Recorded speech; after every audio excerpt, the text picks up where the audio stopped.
اس نے کہا آپ نے سچ کہا. پھر اس کے بعد اس نے کہا مجھے اب قیامت کے بارے میں بتائیں. حضور علیہ الصلوۃ والسلام نے فرمایا جو ہے وہ مسئول سائل سے عالم نہیں ہے. تو اس نے کہا اچھا پھر مجھے قیامت کی کچھ نشانیاں بیان فرما دیں. تو حضور علیہ السلام نے اس شخص کو جو نشانیاں بیان فرمائیں وہ یہ تھی کہ لونڈی اپنی مالکہ کو جنم دے گی. بکریاں چرانے والے، اونٹ چرانے والے، ننگے پاؤں والے اور ننگے بدن والے تم دیکھو گے کہ عمارتیں بنانے میں ایک دوسرے سے آگے بڑھنے کی کوشش کریں گے. بہرحال تھوڑی دیر تک وہ حضور کی خدمت میں بیٹھا رہا. اس کے بعد جب چلا گیا تو تھوڑی دیر گزری تو حضور نے فرمایا عمر جانتے ہو یہ شخص کون تھا؟ عرض کی اللہ و رسولہ عالم، اللہ اور اس کا رسول جانتا ہے. فرمایا یہ جبریل امین تھا جو تمہیں تمہارا دین سکھانے کے لیے آیا تھا.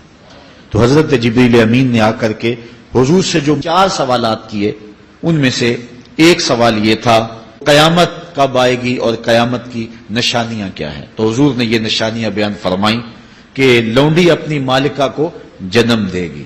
اور یہ نشانی اب ہمارے سامنے ہے کہ آج اولادیں اپنے جو ہے وہ ماں باپ کی آقا بنی ہوئی ہیں، بیٹی آج ماں کی حکمران بنی ہوئی ہے. یہ دور جس کی نشاندہی کی وہ بالکل آج ہمارے سامنے ہے. حضرت ابو ہریرہ رضی اللہ تعالیٰ عنہ سے ایک روایت ہے جس کو نبی رحمت صلی اللہ علیہ وآلہ وسلم سے وہ بیان کرتے ہیں. بینما النبی صلی اللہ علیہ وسلم یحدث اذ جاء اعرابی فقال متی الساعہ. حضرت ابو ہریرہ فرماتے ہیں کہ ہم حضور کی خدمت میں بیٹھے ہوئے تھے. ایک شخص حاضر ہوا، اس نے حضور سے کہا کہ حضور قیامت کب آئے گی؟ یہ سوال کیا متی الساعہ، قیامت کب آئے گی؟ آقا کریم علیہ السلام نے اس کو جواب دیا اذا ضیعت الامانہ فانتظر الساعہ. جب امانت کو ضائع کر دیا گیا تو سمجھ لے قیامت آ گئی. جب امانت کو ضائع کر دیا جائے گا تو سمجھ لے قیامت آ گئی ہے. قال کیف اضاعتها، عرض کی حضور امانت کو ضائع کرنا کیا مفہوم رکھتا ہے، اس کا مطلب کیا ہے؟ تشریح پوچھی حضور سے. تو حضور علیہ السلام نے جو جواب دیا وہ سماعت کیجئے. قال اذا وسد الامر الى غیر اہلہ فانتظر الساعہ. فرمایا جب معاملات نااہل لوگوں کے سپرد کر دیے جائیں تو سمجھ لے کہ قیامت آ گئی. جب مسندوں کے اوپر مسندوں کے حقدار نہیں ہوں گے، جب زاغوں کے تصرف میں عقابوں کا نشیمن آ جائے گا، جب تخت و تاج کے مالک غدار، بے دین اور نااہل لوگ ہوں گے، جب تخت و تاج کی حکمرانی اور مسلح و امامت کے مسند کے اوپر بیٹھنے والے بھی نااہل ہوں گے، تو پھر سمجھ لینا کہ قیامت جو ہے وہ ظاہر ہو رہی ہے. اور قیامت کا پھر انتظار کرنا. آج جس زمانے سے ہم گزر رہے ہیں، ہم ذرا نظر اٹھا کر کے دیکھیں تو جس بھی منصب پر ہم کسی شخص کو دیکھتے ہیں الا ماشاء اللہ کثیر تعداد یہی ہے کہ نااہل لوگ جو ہیں وہ عالی مرتبت مناصب کے اوپر بیٹھے ہوئے ہیں، جو کہ ان کے حقوق کو اور ان کے انتظام کو بھی نہیں جانتے ہیں، جو اس مسند کے تقاضوں سے بھی آگاہ نہیں ہیں، وہ بھی اس مسند کے اوپر بیٹھے ہوئے ہیں. ایک زمانہ تھا، یہ ہمارے بچپن کی کہانی ہے، کہ ایک مرتبہ اسمبلی میں بحث ہوئی آبپاشی کے بارے میں کہ فصلوں تک معقول پانی نہیں پہنچتا اور جو ہے وہ فصل اچھے طریقے سے جو ہے وہ نہیں اگ پا رہی اور ہمارا ملک زرعی ملک ہے، تو اس کے بارے میں سوچا جائے. تو بہرحال اس پہ جب بحث شروع ہوئی تو ایک رکن اسمبلی اٹھا. اس نے کہا کہ پہلی بات تو یہ ہے کہ فصلوں تک پانی پہنچتا ہی نہیں ہے، اور دوسری بات یہ ہے جو پہنچتا بھی ہے وہ بھی راستے میں جو بجلی والے ہیں وہ بجلی نکال لیتے ہیں. اب وہ بجلی نکل چکی ہوتی ہے پانی سے، اب وہ خالی پانی جو ہے وہ فصلوں کو کیا کرے گا؟ تو جب نااہل لوگ ایسی مسندوں کے اوپر اور ایسے مناصب کے اوپر بیٹھے ہوئے ہوں گے اور ہم لوگ ان کو منتخب کرتے ہیں تو پھر آپ قیامت کا انتظار کیجئے، پھر قیامت آنے میں کوئی دیر نہیں ہے. تو حضور علیہ الصلوۃ والسلام نے 2 لفظوں کے اندر قیامت کے بارے میں یہ بات ارشاد فرما لی. یہ میں نے آپ کو اپنے بچپن کی کہانی سنائی ہے، لیکن اس دور کی کوئی ایک کہانی ہو تو میں آپ کے سامنے رکھوں. اس دور میں تو جو عالی مرتبت مناصب کے اوپر بیٹھے ہوئے انہیں سورہ فاتحہ تک نہیں آتی، سورہ اخلاص تک نہیں آتی ہے، تو اب بتاؤ کہ یہ قیامت کے قرب کی علامت ہے کہ نہیں ہے؟ آپ دیکھیں جس تخت پہ بھی، جس تاج پہ بھی، اور جس مسند اور منصب پہ بھی جو موجود ہے، کیا وہ اس کا حق ادا کر سکتا ہے یا اس کی اہلیت رکھتا ہے؟ وہ کیا کسی شاعر نے کہا تھا کہ ہر شاخ پہ الو بیٹھا ہے، انجام گلستاں کیا ہوگا؟ اور رومی نے اپنے زمانے میں کہا تھا کہ سگ وزیرو گرگ میرو موشرا درباں شود این ارکان سلطنت ملک را ویراں شود۔ یہ ایک دردناک کہانی ہے، لیکن قیامت کی نشانیوں کے حوالے سے آپ اس بات کو سمجھیں اور حضور علیہ السلام کے فرمان کی روشنی کے اندر ہم اپنے حالات کا جائزہ لیں۔ حضرت انس رضی اللہ تعالی عنہ سے ایک روایت ہے، کہتے ہیں سمیت رسول اللہ صلی اللہ علیہ وسلم یقول، میں نے حضور علیہ السلام کو فرماتے ہوئے سنا ہے۔ یہ حضرت انس رضی اللہ تعالیٰ عنہ وہ صحابی ہیں جنہوں نے 10 سال تک حضور کی نوکری کی ہے، اور کہتے ہیں 10 سال میں ایک بار بھی ایسا نہیں ہوا کہ حضور نے مجھے اف بھی کہا ہو۔ کہتے ہیں کبھی ایسا ہوتا کہ میرے ہاتھ سے کوئی برتن ٹوٹ جاتا، ازواج مطہرات جو ہیں وہ اس پہ ناراض ہونے لگتی تو حضور علیہ السلام روک دیتے، فرماتے اسے کچھ نہ کہو، اس برتن کی عمر ہی اتنی لکھی ہوئی تھی، یہ اتنے عرصے کے لیے ہی پیدا کیا گیا تھا۔ تو آقا کریم علیہ السلام نے جو ہے وہ ازواج مطہرات کو بھی روکا کہ وہ مجھے جھڑکے نہ۔ خدمت رسول اللہ صلی اللہ علیہ وآلہ وسلم 10 سنین، میں نے پورے 10 سال حضور کی نوکری کی ہے۔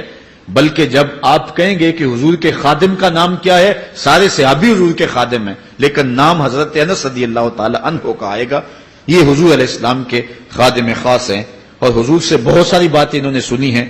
تو ان باتوں میں سے ایک بات کہتے ہیں سمیت رسول اللہ صلی اللہ علیہ وسلم یقولو، میں نے رسول کریم صلی اللہ علیہ وسلم کو کہتے ہوئے سنا، ان من اشراط الساعۃ ان یرفع العلم، قیامت کی نشانیوں میں سے ایک نشانی یہ ہے کہ علم اٹھا لیا جائے گا، جہالت پھیل جائے گی، علم اٹھا لیا جائے گا۔ آج لفظ زیادہ ہو گئے، انفارمیشن زیادہ ہو گئی ہے، لیکن جس کو علم کہا جاتا ہے، جو مومن کے سینے کا جمال اور نور ہے، آج وہ اٹھا لیا گیا ہے۔ آج لوگ کہتے ہیں جی جتنا علم آج ہے اتنا علم پہلے تو نہیں تھا۔ آج کوئی غزالی دکھاؤ، کوئی رازی دکھاؤ، کوئی رومی دکھاؤ، کوئی احمد بن حنبل جیسا شخص دکھاؤ، کوئی محمد بن حسن شیبانی جیسا شخص دکھاؤ، کوئی امام ابو حنیفہ کے نالین کی خاک جیسا شخص بھی دکھاؤ، تو یہ ایک غلط بات ہے کہ جی پہلے زمانے میں اتنا علم نہیں ہوتا تھا، اب علم بہت زیادہ ہو گیا، جی علم بہت زیادہ پھیل گیا۔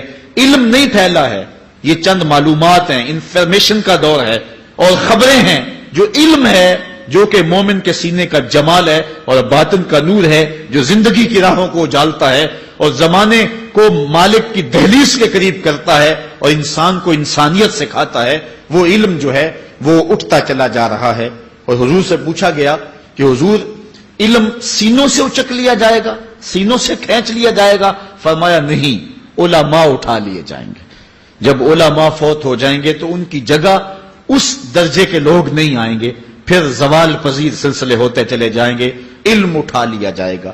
جب سینے علم سے خالی ہو جائیں گے تو پھر قیامت آ جائے گی۔ اس لیے حضور علیہ السلام کا فرمان ہے، کائنات کی ہر شے علماء کی زندگی کی دعائیں مانگتی ہے، حتی الحیتان فی البحر، یہاں تک کہ سمندروں اور دریاؤں کے اندر مچھلیاں بھی علماء کی زندگی کی دعائیں مانگتی ہیں۔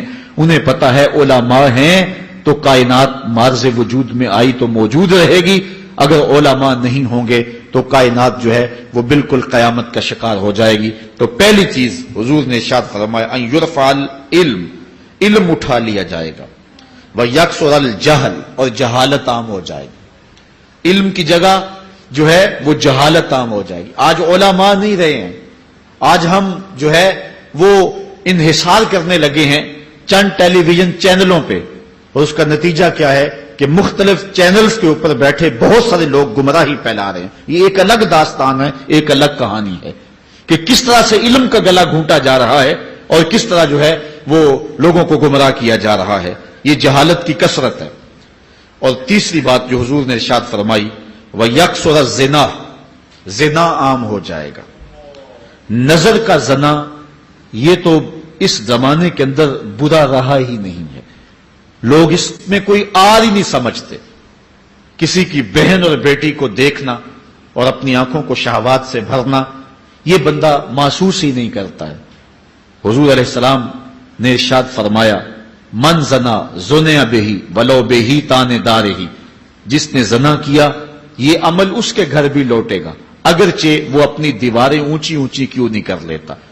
اگر آج کوئی کسی کی بہن بیٹی پر اپنی نظروں کو غلیظ کرتا ہے تو وہ یہ کیسے کہہ سکتا ہے کہ میری بہن اور میری بیٹی کسی کی گندی نظروں کا شکار نہیں ہوگی؟ یہ مقافات عمل ہیں۔ گندم از گندم بروید جوز جو از مقافات عمل غافل مشو۔ اس لیے بدکاری پھیل جائے گی، نظر کی بدکاری اور ہر طرح کی بدکاری، اور یہ اتنا برا اور کبھی کام ہے کہ اللہ تعالیٰ جل شانہ نے قرآن مجید میں اسے کھلی بے حیائی قرار دیا ہے۔ آج میڈیا کے ذریعے، آج انٹرنیٹ کے ذریعے اور یہ جو موبائل پیکج کی مصیبت نکلی ہے، اس سے معاشرے کا امن خراب ہو گیا اور معاشرے کے اندر حیا کا جوہر جو ہے وہ لوٹ لیا گیا ہے۔ اپنی نسلوں کی حفاظت کریں، ان کے ہاتھوں سے جو ہے وہ ناول چھینیں اور ان کے ہاتھوں سے جو ہے وہ اس طرح کی مخرب اخلاق سیڈیز چھین لیں اور ان کے ہاتھوں میں اللہ کا قرآن دیں اور رسول کریم علیہ السلام کی احادیث تھمائیں اور ان کو راہ حق کا مسافر بنائیں۔ یہ ذمہ داری ہے والدین کی۔ کل قیامت کے دن ایک عورت 4 مردوں کو جہنم میں لے جائے گی۔ عرض کیا گیا وہ کیسے؟ فرمایا ایک عورت کو حکم ہوگا جہنم کا تو وہ عرض کرے گی مالک میرے باپ کو بلایا جائے۔ باپ کو بلایا جائے گا، یا اللہ یہ میرا باپ ہے، میں اس کی بیٹی، میری تربیت کا جوہر اس کے ہاتھ میں تھا، آج جن بدکاریوں اور گناہوں کے سبب جہنم میں جا رہی ہوں اس کا ذمہ دار یہ ہے۔ وہ باپ جس نے اپنے بیٹی کو سب کچھ دیا، اپنی اولاد کی تعلیم کے لیے اپنے پلاٹ بیچ دیے، جائیدادیں فروخت کر دی، نہیں دیا تو دین نہیں دیا، کل قیامت کے دن وہ اللہ کے حضور کیا جواب دے گا؟ ارشاد ہوگا اسے بھی پکڑو، اس کے باپ کو بھی پکڑو اور جہنم میں لے جاؤ۔ عرض کرے گی نہیں مالک میرے بھائی کو بلایا جائے۔ بھائی کو بلایا جائے گا، مالک یہ میرا بھائی ہے، میں اس کی غیرت تھی، میں جن راہوں پہ چل کر کے تیرے عتاب اور تیرے قہر و غضب کی حقدار بنی اس کا ذمہ دار یہ ہے۔ اگر یہ مجھے روکتا، اپنی آبرو کی حفاظت کرتا، اپنی ناموس کا پہرا دیتا تو میں ان راستوں کی مسافر کیسے بنتی؟ میری خرابی کا ذمہ دار یہ ہے۔ اب وہ بھائی کیا جواب دے گا جو چوکوں اور موڑوں پہ کھڑا ہو کے آنے اور جانے والی بہنوں اور بیٹیوں کو دیکھتا ہے اور یہ سمجھتا ہے کہ میری بہنیں اور میری بیٹیاں گھر میں محفوظ ہیں؟ وہ قیامت کے دن کیا جواب دے گا؟ ارشاد ہوگا اسے بھی پکڑو، اس کے باپ کو بھی پکڑو، بھائی کو بھی پکڑو، جہنم میں لے جاؤ۔ عرض کرے گی نہیں مالک میرے شوہر کو بھی بلایا جائے۔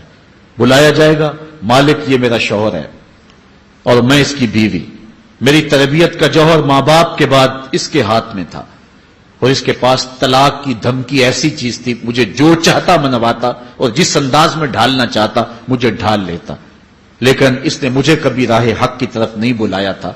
وہ شوہر کیا جواب دے گا جو خود اپنے دوستوں کو چائے پہ بلا کے اور اپنی بیوی کو سامنے برہنہ منہ بٹھا کے بعد میں اس کے حسن کی داد مانگتا ہو، بتاؤ بھابی کیسی ہے؟ تو وہ کیا جواب دے گا قیامت کے دن؟ ارشاد ہوگا اس کو بھی پکڑو، اس کے باپ کو بھی، اس کے شوہر کو بھی اور اس کے بھائی کو بھی جہنم میں لے جاؤ۔ عرض کرے گی نہیں مالک میرے بیٹے کو بھی بلایا جائے۔ بیٹے کو بلایا جائے گا، مالک یہ میرا بیٹا ہے، میں اس کی ماں ہوں، میرے سینے میں اس کے لیے تڑپتی ہوئی ممتا تو نے رکھی تھی، یہ روٹ جاتا تو زندگی اجاڑ ہو جاتی، جو بھی چاہتا ضد کر کے منوا لیتا، مجھے کسی کے گھر کے برتن بھی مانجنے پڑے تو میں نے اس سے بھی گریز نہیں کیا، اس کی ہر فرمائش کو پورا کیا، اپنا زیور بیچ کے اس کی تعلیم مکمل کروائی۔ اگر یہ ضد کرتا کہ امی آپ نماز نہیں پڑھتی، میں آپ کے ہاتھ کا کھانا نہیں کھاؤں گا، امی آپ یہ عمل کیوں کرتی ہیں، یہ شریعت میں جائز نہیں ہے، تو میں جو ہے وہ کھانا نہیں کھاؤں گا، تو کیا میری ممتا مجبور نہ ہو جاتی؟ اس نے ساری زندگی کیا مجھے اس کے بارے میں کوئی کہا تھا، نیکی کی طرف بلایا تھا، بدی سے روکا تھا؟ جس بیٹے نے اپنی ماں سے ہر ضد پوری کروائی ہو تو اس نے صرف دین کے بارے میں کوئی ضد نہیں کی ہے، تو وہ کل قیامت کے دن کیا جواب ہوگا؟ ارشاد ہوگا اسے بھی پکڑو، اس کے باپ کو بھی پکڑو، اس کے خاوند کو بھی پکڑو، بھائی کو بھی پکڑو، بیٹے کو بھی پکڑو اور پانچوں کو گھسیٹ کے جہنم میں لے جاؤ۔ فرمایا ایک عورت 4 مردوں کو قیامت کے دن جہنم میں لے جائے گی۔ اس لیے میں اور آپ آج دیکھ لیں کہ ہمارا آخرت کا معاملہ کیا ہونے والا ہے اور ہم نے اس دنیا کے اندر کس طرح اپنی حفاظت کرنی ہے۔ چوتھی چیز جو حضور نے ارشاد فرمائی وَيَكْسُرَ شُرْبَ الْخَمْرِ، اور شراب پینا عام ہو جائے گا. یہ قرب قیامت کی علامت ہے. آج ہماری ایلیٹ کلاس میں اور ہمارے آیان حکومت، آیان سلطنت اور سیاستدانوں اور جو ہے وہ عالی نسب خاندان جو شمار کیے جاتے ہیں، ان میں شراب پانی کی طرح سمجھی جاتی ہے. اور آج ہمارے ملک کے اندر جو ہے وہ کتنے شراب خانے موجود ہیں اور کتنے ٹنوں کے حساب سے جو ہے وہ بیرون ملک سے شراب درآمد کی جاتی ہے. یہ قرب قیامت کی نشانی ہے کہ شراب عام ہو جائے گی. ایک روایت میں آتا ہے شارب الخمر کعابد الوثن، شراب پینے والا بت پوجنے والے کی طرح ہے. کتنا سخت فرمایا گیا. اور کل قیامت کے دن سخت رسوا ہوگا جو دنیا کے اوپر شراب پیتا رہا ہوگا. اللہ تعالی ہم سب کو محفوظ فرمائے. وَيَكِلَّ الرِّجَالِ وَيَكْسُرُ النِّسَاءَ، اور ایک نشانی حضور نے یہ ارشاد فرمائی کہ مرد تھوڑے ہو جائیں گے اور عورتیں زیادہ ہو جائیں گی. ایک تو عورتوں کی افزائش زیادہ ہوگی، اور دوسری بات مختلف ہنگاموں میں، حادثات میں اور جنگوں میں مرد قتل کر دیے جائیں گے اور عورتیں زیادہ ہو جائیں گی. یہاں تک کہ حضور نے فرمایا حتی یکون ل50 امراتن القیم الواحد، یہاں تک کہ 50 عورتوں کا ایک مرد منتظم ہوگا. 50 عورتیں ہوں گی اور کمانے والا صرف ایک مرد ہوگا. یہ قرب قیامت کے حالات ہیں جو حضور نے بیان کیے. حالات اس طرف بڑھ رہے ہیں اور ایک وقت وہ آنے والا ہے کہ بالکل جو حضور نے فرمایا وہ چیزیں سامنے آئیں گی. حضرت ابو سعید خدری رضی اللہ تعالی عنہ سے ایک روایت سنیے. حضور نے ارشاد فرمایا مجھے قسم ہے اس رب کی جس کے قبضے میں میری جان ہے، اتنی دیر تک قیامت نہیں آئے گی. یہ وقت بھی آئے گا کہ جانور انسان سے باتیں کریں گے، انسان ان کی بولی سمجھے گا اور وہ ان سے باتیں کریں گے. وَحَتَّى تُكَلِّمَ الرَّجُلَ عَزْبَةُ صَوْتِهِ، اور اس کے کوڑے کی جو رسی ہے، اس کا جو پھندنا ہے، وہ بھی انسان سے باتیں کرے گا. وَالشِّرَاقُ نَالِهِ، اور اس کے جوتے کا تسمہ بھی اس سے بات کرے گا. یخبر فاخذہ بما احدث اہلہ بعدہ، اس کا گھٹنا اس کو بتا دے گا اس کے بعد میں اس کے گھر والوں نے جو باتیں کی. یہ حالات پیدا ہو جائیں گے. آج موبائل اور جدید ٹیکنالوجی آ رہی ہے تو اس بات کو سمجھنا مشکل نہیں ہے. اس زمانے کے اندر جبکہ ان چیزوں کا تصور بھی نہیں تھا، صحابہ نے پھر بھی یقین کیا کہ ہوگا، حضور نے کہا ہے اور آگے بیان کیا. اور آج تو حالات نظر آ رہے ہیں کہ بالکل جو حضور نے بتایا وہ سب کچھ جو ہے وہ ہونے والا ہے. حضرت ابو ہریرہ رضی اللہ تعالی عنہ سے ایک روایت ہے. یہ وہ صحابی ہیں جنہوں نے سب سے زیادہ حضور علیہ السلام کے فرامین امت تک پہنچائے ہیں. کثرت کے ساتھ حضور کی صحبت کا دور پایا اور اصحاب صفہ میں سے تھے. زندگی کا ایک ایک لمحہ حضور کی قربت میں گزارا. حضرت ابو ہریرہ رضی اللہ تعالیٰ عنہ فرماتے ہیں کہ رسول کریم صلی اللہ علیہ وسلم نے ارشاد فرمایا اذا اتخذ الفیء دیوالا، جب مال غنیمت کو، جب سرکاری خزانے کو اپنی ذاتی دولت سمجھا جائے گا، اس میں تصرف کیا جانے لگے گا. سرکاری خزانے میں لوگ جس طرح چاہیں گے تصرف کریں گے. ایک زمانہ آئے گا اور وہ دیکھ لو بالکل ہمارے سامنے. والامانۃ مغنما، اور امانت کو مال غنیمت سمجھا جائے گا. جس طرح غنیمت بندہ استعمال کرتا ہے وہ امانت کو ہی اس طرح غنیمت سمجھے گا اور اس کو جو ہے وہ غصب کر جائے گا. والزکوٰۃ مغرما، اور زکوٰۃ کو ٹیکس سمجھے گا، مجبور ہو کے دے گا. وہ زکوٰۃ دینا چاہے گا ہی نہیں. اور آج کتنے لوگ ہیں جو زکوٰۃ نہیں دیتے. اگر لوگ صحیح طور پہ زکوٰۃ ادا کر دیں اور زکوٰۃ کے جو حقدار ہیں ان تک پہنچے تو پاکستان میں صرف 1-2 سالوں کے اندر غربت ختم ہو جائے. اتنی دولتیں ہیں لوگوں کے پاس، اتنی جائیدادیں ہیں لوگوں کے پاس. ایک تو سارے لوگ زکوٰۃ ادا نہیں کرتے، دوسرا یہ ہے حقداروں تک نہیں پہنچتی. پیشہ ور مانگنے والے اور اس موسم کے اندر جو ہے وہ اپنے آپ کو غریب ظاہر کر کے اور مختلف اپنی مجبوریاں ظاہر کر کے مال ہتھیانے والے بہت سارے ہیں. اور زکوٰۃ دینے والا کہتا ہے میں جلدی جلدی فارغ ہو جاؤں. جتنی محنت مال کو کمانے میں صرف کی ہے اتنی ہی محنت حقداروں کو تلاش کرنے کے لیے بھی کرے تاکہ اس کی زکوٰۃ اصل مصارف تک پہنچے. تو قرب قیامت میں یہ ہوگا کہ زکوٰۃ کو ٹیکس جانا جائے گا. وَتُعُلِّمَ لِغَيْرِ الدِّينِ، اور علم دین کے لیے حاصل نہیں کیا جائے گا. دین کے علاوہ کے لیے حاصل کیا جائے گا۔ اس کے دو تین مفاہیم ہیں۔ ایک تو مفہوم ہے کہ علم دین حاصل کرنا لوگ چھوڑ دیں گے، وہ انجینئر ڈاکٹر اور کیا کچھ بننے کے لیے جو ہے وہ علم حاصل کریں گے۔ نام خدمت انسانی ہی ہے کہ میں یہ سب کچھ کر کے اپنے وطن کی خدمت کروں گا، انسانیت کی خدمت کروں گا، لیکن بعد میں جب مسندوں پہ بیٹھتے ہیں اور جو حال کرتے ہیں وہ کسی سے مخفی نہیں ہے۔ مسیحا پھر کس روپ کے اندر آتا ہے اور کس طرح قوم کو دونوں ہاتھوں سے لوٹتا ہے، یہ قرب قیامت کی نشانیاں ہیں۔ ہر بندہ جو ہے وہ علم تعلیم حاصل اچھا انسان بننے کے لیے نہیں، با کردار شخص بننے کے لیے نہیں، اچھا مومن بننے کے لیے نہیں، صالح فرد بننے کے لیے نہیں، بلکہ کمائی کرنے کے لیے، زیادہ زیادہ پیسے کمانے کے لیے وہ علم حاصل کرے گا۔ اور دوسری یہ بات کہ جو دین کا علم بھی حاصل کریں گے وہ بھی غرض و غائد جو ہے وہ اپنی چھوڑ دیں گے، جس مقصد کے لیے جو ہے وہ علم حاصل کیا جاتا ہے۔ اور یہ قرب قیامت کی نشانی جو حضور نے بیان کی، یہ بھی ہم اپنے اس زمانے میں دیکھ رہے ہیں۔ وَأَطَاعَ الرَّجُلُ امْرَأَتَهُ، اور آدمی اپنی بیوی کی اطاعت کرے گا، جو بیوی کہے گی وہ مانے گا۔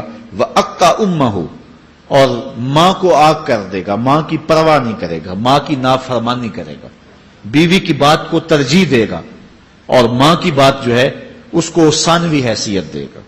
بہت بدبخت تو ایسے ہیں کہ جو ماں باپ کو ویسے ہی دقیانوسی کا تانا دے کے کہتے ہیں تمہیں تو پتہ ہی نہیں کسی بات کا، دنیا کہاں چلی گئی، اور ان کی کسی بات کو، کسی مشورے کو اور کسی حکم کو کوئی ترجیح نہیں دیتے۔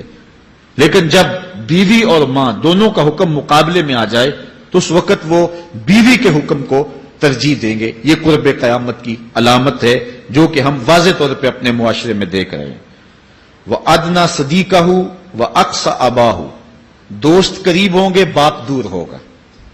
دوستوں کو قربت دی جائے گی، ان کے ساتھ بیٹھنا اٹھنا بھی ہوگا، کھانا پینا بھی ہوگا، گپ شپ بھی ہوگی۔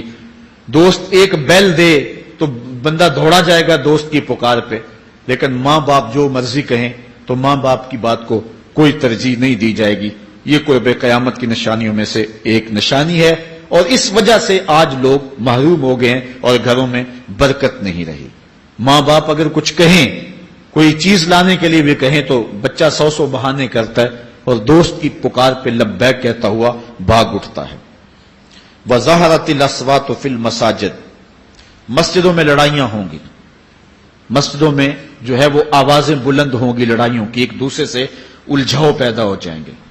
آج ہماری مسجدوں میں پنکھا بند کرنے سے لڑائیاں شروع ہو جاتی ہیں۔ یہ بالکل آپ کے قریب ایک شہر میں ہوا ہے، ایک آدمی قتل ہو گیا صرف اس معاملے میں کہ وہ ایک کہہ رہا تھا کہ لائٹ بند کر دو، اور دوسرے نے کہا کہ میں نماز پڑھ رہا ہوں تو تم نے مجھے دیکھا نہیں، اور اس بات پہ لڑائی شروع ہوئی، حتیٰ کہ فائرنگ تک نوبت پہنچی، اور ایک آدمی جو ہے وہ قتل ہو گیا۔ آپ نے اخبارات میں پڑھا ہوگا۔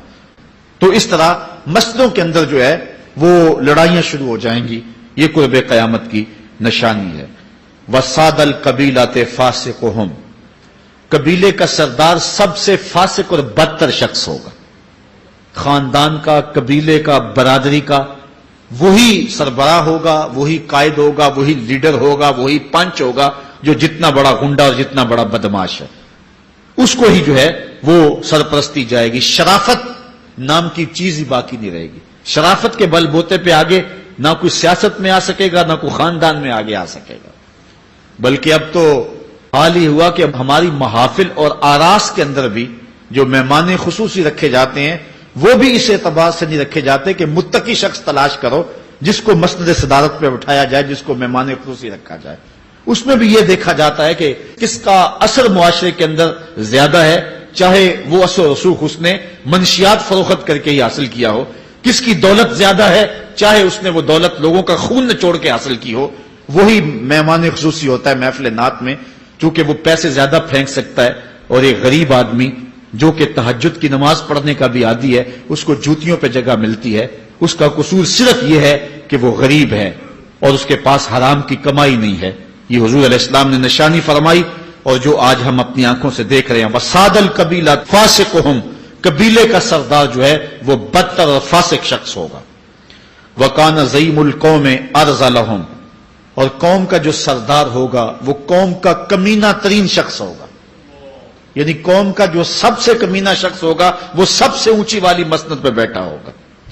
اور آپ دیکھ لیں صرف پاکستان میں نہیں پوری دنیا پہ دیکھ لیں کہ ایسا نہیں دیکھ رہے ہم کہ جو بدبخت ہے، جو کمینہ ترین شخص ہے، فلک نے بخشی ہے انہیں خواجگی جو جانتے نہیں روش بندہ پروری کیا ہے، جن کو اپنے نفع نقصان کا بھی نہیں پتا، اپنے آپ کا بھی شعور نہیں ہے ہم کون ہیں، کس لیے آئے ہیں، جو مقصد حیات سے بھی آگاہ نہیں ہے، تو وہ قوم کے سردار ہوں گے، سیاسی تنظیمیں ہوں یا دیگر تنظیمات ہوں. الا ماشاء اللہ اکثر حال یہی ہے جو اللہ کے محبوب علیہ السلام نے بیان فرمایا، جہاں کہیں بھی شرافت، نجابت اور اچھے لوگوں کو برتری ہے، آہستہ آہستہ وہ کم ہوتی چلی جائے گی. اور یہی ہوگا سارے کا سارا نظام جب قیامت آئے گی، تو یہی ہوگا کہ جتنا برا شخص ہوگا، جتنا کرپٹ شخص ہوگا، جتنا ظالم شخص ہوگا، جتنا ڈاکو لٹیرا اور انتہائی کمینہ صرف شخص ہوگا، وہی جو ہے وہ قوموں کا سردار ہوگا. وَأُكْرِمَ الرَّجُلُ مَخَافَةَ شَرِّهِ، اور آدمی کی عزت اس کی شر سے بچنے کے لیے کی جائے گی. فلاں بندے سے اگر تعلقات قائم نہ رکھے تو ہمیں نقصان پہنچائے گا. آج 10 نمبر کا گنڈا بھی ہو تو لوگ اس سے تعلق ضرور استوار رکھتے ہیں، یہ فخر سمجھتے ہیں. آج کل افطار پارٹیاں ہو رہی ہیں اور اس میں ان کو بلایا جاتا ہے دعوت افطار پر جنہوں نے روزے ہی نہیں رکھے ہوئے. یہ افطار پارٹیاں نہیں ہیں، یہ ایک تماشا ہے جو لگایا جاتا ہے. اس لیے یہ ایک مزاج ہوگا قرب قیامت میں جس کا بیان حضور علیہ السلام نے کیا، جبکہ ہم ہر روز یہ اللہ سے وعدہ کرتے ہیں وَنَخْلَوْ وَنَتْرُكُ مَنْ يَفْجُرُكَ، دعائے قنوت میں کہتے ہیں اے اللہ جو تیرے حکموں کو توڑتا ہے ہمارا اس سے کوئی تعلق نہیں ہوگا. یہ روز عہد کرتے ہیں لیکن مسجد سے نکل کے اس عہد کو توڑ دیتے ہیں، بلکہ بہت سارے تو مسجد کے اندر ہی توڑ دیتے ہیں. وَظَهَرَتِ الْكَيْنَاتُ وَالْمَعَازِفُ، اور گانے والی اور بجانے والی عورتیں اور گیت گانے والی عورتیں، رنڈیاں، یہ جو ہے وہ گانا شروع کر دیں گی اور یہ عام ہو جائے گا. اب تو حد ہو گئی کہ مذہب کے نام سے بھی یہ سب کچھ ہو رہا ہے. یہ شام کلندر کے نام سے جو پورے ملک کے اندر ایک جو ہے تقریب شروع ہوئی ہے، اس میں جو ہے ان عورتوں کو بلایا جاتا ہے اور لکھا ہوتا ہے باقاعدہ اشتہاروں کے اوپر کہ فلاں جو ہے وہ گانے والی آئے گی اور وہ جو ہے وہ اپنا کلام پیش کرے گی. اور یہ مذہب کے نام پہ ہو رہا ہے اور حد یہ ہو گئی کہ یہ بڑھتا ہی چلا جا رہا ہے. اس کو روکنے کی گو مربوط کوششیں بھی نہیں ہوئی، لیکن ایک ایسا عمل تھا کہ جس کو ہر صاحب شخص برا سمجھتا ہے، لیکن اس کے باوجود یہ پھیلتا چلا جا رہا ہے. اور جو کچھ معاشرے میں ہو رہا ہے وہ حضور علیہ السلام نے پہلے نشاندہی کی. وَشُرِبَتِ الْخُمُورُ، اور شرابیں پی جائیں گی، رنڈیاں ناچیں گی، گانے گائیں گی اور شرابیں پی جائیں گی. وَلَعَنَ آخِرُ هَٰذِهِ الْأُمَّةِ أَوَّلَهَا، اس امت کے بعد میں آنے والے لوگ پہلے گزروں پر لعنت کریں گے. کہیں انہیں تو پتہ ہی نہیں ہے. پاکستان کے اندر باقاعدہ آرٹیکل چھپے اخبارات میں کہ محمد بن قاسم جو ہے وہ ڈاکو تھا، سلطان محمود غزنوی لٹیرا تھا. یہ مضامین شائع ہوئے. صحابہ کو گالیاں نہیں دی جا رہی، کتنے لوگ ہیں جو صحابہ کو برا بھلا کہتے ہیں. اور حضور علیہ السلام کے والدین طیبین جن کی وساطت سے یہ درے اور گوہر شاہوار ہمیں نصیب ہوا، ان والدین کو ممبروں پہ بیٹھ کے کیا جہنمی نہیں کہا جا رہا؟ تو یہ وہ زمانہ، کیا امام حسین کو باغی نہیں کہا جا رہا؟ پہلے لوگ اندر داخل ہو کے کرتے تھے اور کتابچے چھاپتے تھے، اب آہستہ آہستہ ممبروں پہ بھی آ گئے اور یہ بات کہی جانے لگی ہے. اس پر باقاعدہ اجتماعات منعقد ہوتے ہیں، اس پہ کہا جاتا ہے. ایک ٹی وی چینل کے اوپر یزید کو جو ہے وہ رحمت اللہ تعالی علیہ کہا گیا، کیا کچھ نہیں ہوا. یہ سب کچھ آپ کے سامنے ہے، یہ حضور نے بیان فرمایا، یہ ہونا تھا. آقا کریم علیہ السلام نے ارشاد فرمایا وہ وقت آئے گا کہ جو آخر والے ہوں گے وہ سمجھیں گے کہ ہم ہی جو ہے وہ دیندار ہیں، ہمیں دین کا ٹھیکہ، اور پچھلوں پر لعنت بھیجیں گے کہ انہیں کیا پتا تھا دین کا. آج پچھلوں کے عقائد پر حملے ہو رہے ہیں اور انہیں مشرک کہا جا رہا ہے. میں نے ایک دن کہا تھا یہ بڑے زور سے کہا جاتا ہے جو یا رسول اللہ کہ وہ مشرک ہو جاتا ہے. میں نے کہا دیکھو اس فتوے کا اثر کہاں تک جاتا ہے. حضور علیہ السلام کے سارے صحابی آقا کریم علیہ السلام کی موجودگی کے اندر بھی، اور پھر دیکھیے مسلمہ کذاب کے مقابلے میں جو جنگ لڑی گئی، اس جنگ کے اندر حضرت خالد بن ولید نے لکھا کہ کافر بھی اللہ اکبر کا نعرہ لگاتے ہیں، ہم بھی اللہ اکبر کا نعرہ لگاتے ہیں، فرق نہیں معلوم ہوتا اپنا کون سا ہے اور بیگانہ کون سا ہے. تو حضرت صدیق اکبر نے لکھا کہ جب وہ اللہ اکبر کا نعرہ لگائیں، تم اس کے جواب کے اندر یا محمد آہو کا نعرہ لگاؤ۔ وَقَانَ شِعَارُ الْمُسْلِمِينَ يَوْمَئِذٍ یا محمد آہو، اس دن مسلمانوں کا شعار ہی یہ تھا، جو یا محمد یا رسول اللہ کہتا تھا وہی مومن مانا جاتا تھا، باقی کو تہے تیگ کر دیا جاتا تھا۔ تو اگر یا رسول اللہ کہنا شرک ہے تو پھر سارے صحابی، وہ 10,000 صحابہ جو جنگ یمامہ میں شامل تھے، ان کے بارے میں پھر کیا کہو گے؟ پھر حضرت زین العابدین کے بارے میں کیا کہو گے، جو کربلا کے میدان میں مدینے کی طرف منہ کر کے کہہ رہے ہیں یا رحمت للعالمین ادرک لزین العابدین۔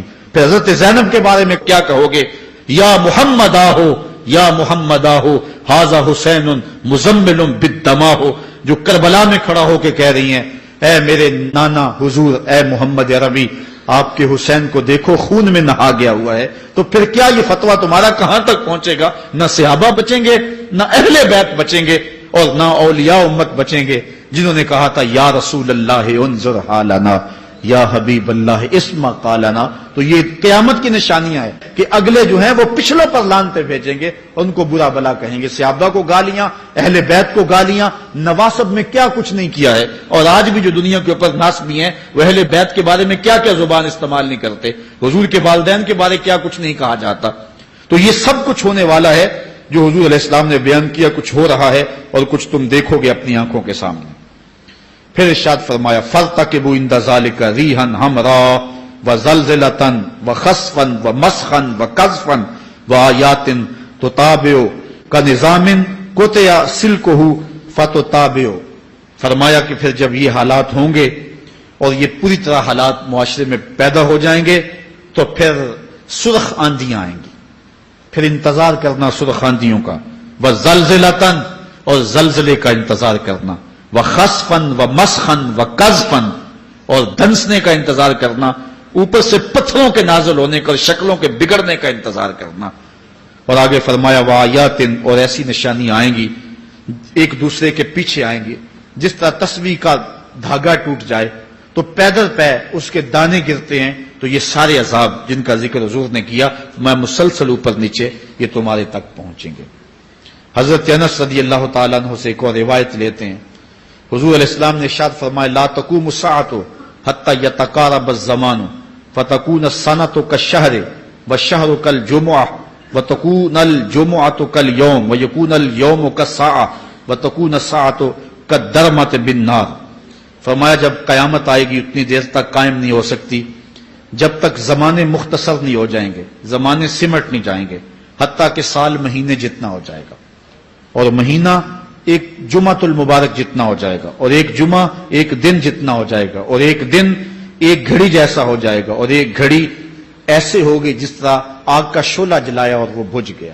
اور آج آپ دیکھ نہیں رہے کہ دن کتنی جلدی گزرتا۔ کسی زمانے میں ہم گرمیوں کی چھٹیاں کاٹتے تھے تو گزرتی نہیں ہوتی تھی گرمیوں کی چھٹیاں، لیکن آج آپ دیکھیں یہ دوپہر نہیں گزرتی ہوتی تھی۔ رمضان المبارک گرمیوں کے روزے جب ہمارے بچپن میں آئے تھے تو دوپہر نہیں گزرتی ہوتی تھی، لیکن آج وہی گرمیاں ہیں، لیکن ادھر سے سورج طلوع ہوتا ہے ادھر سے غروب ہو جاتا ہے۔ وقت سمٹ گئے، زمانے سمٹ گئے، اور یہ قرب قیامت کی نشانیاں ہیں۔ خرابی اتنی زیادہ ہوگی، حضور نے ارشاد فرمایا حضرت ابو ہریرہ سے ہے، آدمی گزرے گا اور ایک پرانی سی قبر دیکھے گا اور کہے گا وَيَقُولُ يَا لَيْتَنِي كُنْتُ مَكَانَ صَاحِبِ هَذَا الْقَبْرِ وَلَيْسَ بِهِ الدِّينُ إِلَّا الْبَلَاغُ۔ فرمایا انسان قبر کے قریب سے گزرے گا تو گزرتے ہوئے وہ ٹھنڈی آہ بھر کے کہے گا کاش کہ اس قبر کا مکین میں ہوتا، اور فرمایا دین سوائے آزمائش کے اور کچھ نہیں رہ جائے گا۔ یہ قرب قیامت کی وہ نشانیاں ہیں جو حضور علیہ السلام نے بیان کی۔ ایک اور نشانی حضور علیہ السلام نے بیان فرمائی کہ قرب قیامت کے اندر دین کا کام بھی درہم و دینار سے ہوگا۔ اس کے دو مفاہیم ہیں۔ ایک مفہوم تو یہ ہے کہ دین کا کام کرنے والے بھی پیسے ٹگے کے بغیر جو ہے وہ ایک قدم نہیں چلیں گے۔ کیا آج 2-3 لاکھ روپے نعت پڑھنے کے نعت خواں وصول ہم سے نہیں کر رہے؟ اور آج جو ہے وہ کیا دین کوڑیوں کے عوض بیچا نہیں جا رہا؟ آج گھر نکلنے سے قبل طے نہیں کیا جاتا کتنے اب دو گے، کتنے واپسی پہ دو گے اور کتنے اوپر نچھاور کرو گے؟ دین کیا کوڑیوں کے عوض اور پیسے کے عوض بیچا نہیں جا رہا؟ ایک اس کا مفہوم یہ ہے، اور دوسرا مفہوم اس کا یہ ہے قرب قیامت میں اگر کوئی دین کا کام کرنا بھی چاہے گا تو درہم و دینار کے بغیر نہیں ہو سکے گا. یعنی اس کو ضرورت ہوگی کہ میرے پاس مال ہو، حالات ہوں اور میں دین کا کام کروں.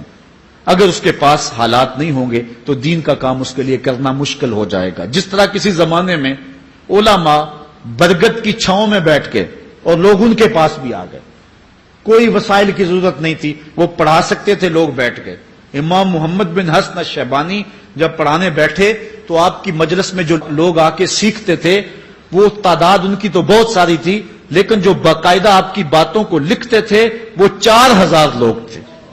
4000 کلمے اور دواتیں حضرت امام محمد بن حسن شیبانی کی مجلس کے اندر پڑی ہوا کرتی تھی. اور باقی جو لوگ تھے، حضرت غوث اعظم سیدنا شیخ عبد القادر جیلانی علیہ رحمہ، آپ جب تشریف لائے، ملا علی قاری نے نزہۃ الخاطر الفاتر فی مناقب شیخ عبد القادر میں لکھا ہے کہ آپ کی ایک ایک مجلس کے اندر 70 ہزار لوگوں کا اجتماع ہوا کرتا. آج تھوڑے لوگ اکٹھے ہو جائیں تو ہم خوش بھی ہوتے ہیں اور حیران بھی ہوتے ہیں، اتنے لوگ اکٹھے ہو گئے. میاں ضرورت ہے لوگوں کی کہ وہ دین سیکھیں، وہ جائیں ایسی مجالس کے اندر، لیکن لوگ سمٹ جائیں گے، نہیں جائیں گے. وسائل کی ضرورت ہوگی. وہ برگد کے درخت کے نیچے بیٹھ کر کے بھی لوگ جو ہیں وہ علم کا چراغ روشن کرتے تھے. جب لارڈ میکالے نے نصاب تعلیم مرتب کیا اور درس نظامی کو اور جو ہے عصری علوم کو الگ کر دیا، تو یہ علماء ہی تھے کہ جنہوں نے برگد کے درخت کے نیچے، پیپل کے درخت کے نیچے بیٹھ کر کے علم کے چراغ کو روشن رکھا. لیکن آج اگر تم ایسا کرنا چاہو گے تو کیا ممکن ہوگا کہ اس چراغ کو تم روشن رکھ لو؟ آج وسائل کی بہر صورت ضرورت ہے.